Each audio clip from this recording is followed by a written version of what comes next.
субботу вот накрывали на столы, я их видела. Если бы мы знали, что в воскресенье мы их уже больше никогда не увидим, и все это случится в воскресенье, кто бы их отпустил?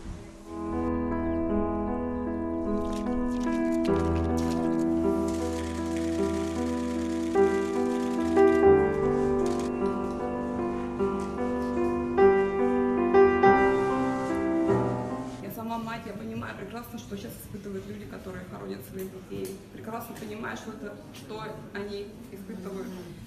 Но я не хочу обвинять себя в этом. Не хочу.